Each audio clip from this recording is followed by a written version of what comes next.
Welcome to video number 6 with relation to methods of communication. In my last videos, we understood about verbal communication where I gave clear difference between oral and written communication.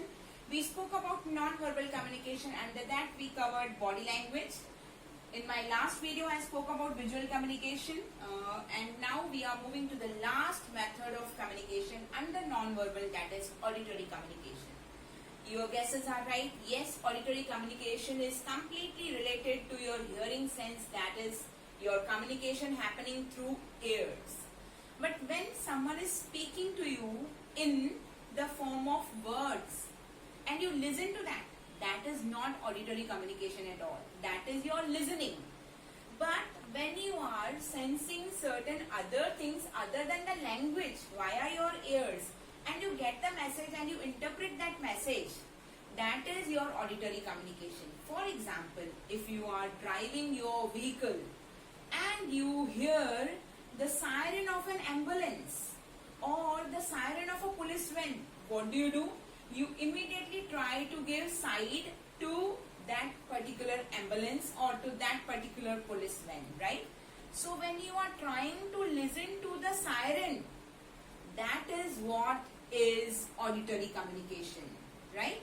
For example, if a traffic police is trying to whistle and give a kind of indication to you, you try to understand that yes, this is a whistle meant for me, and you stop and you react and you try to communicate to that traffic havaldar. So that is what is different type of whistles when you hear and you try to understand the message.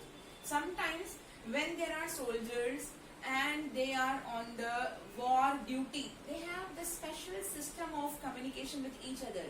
Special sounds, special whistles, which only and only other soldier of their own country will understand and interpret the message. Such voices, such sounds are coming under auditory communication. I have mentioned here few.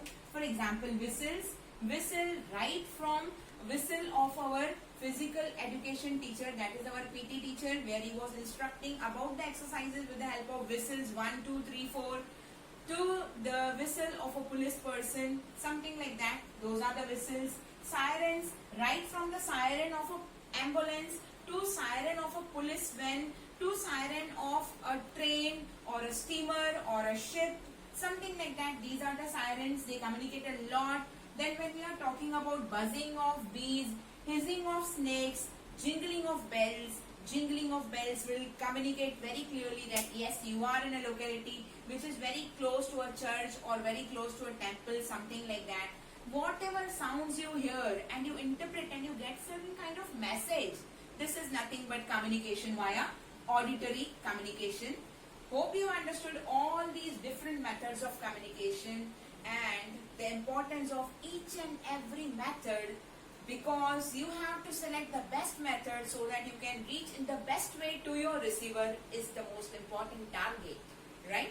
So you have to understand how I have to dress, how I have to carry my facial expressions, how I have to have my written communication. Everything is a blend together. We cannot say that I will have only this communication as the best form. No. We have a complete blend of all these different sorts of communications. So hope you have understood everything related to methods of communication. Thank you so much. Happy learning to all of you.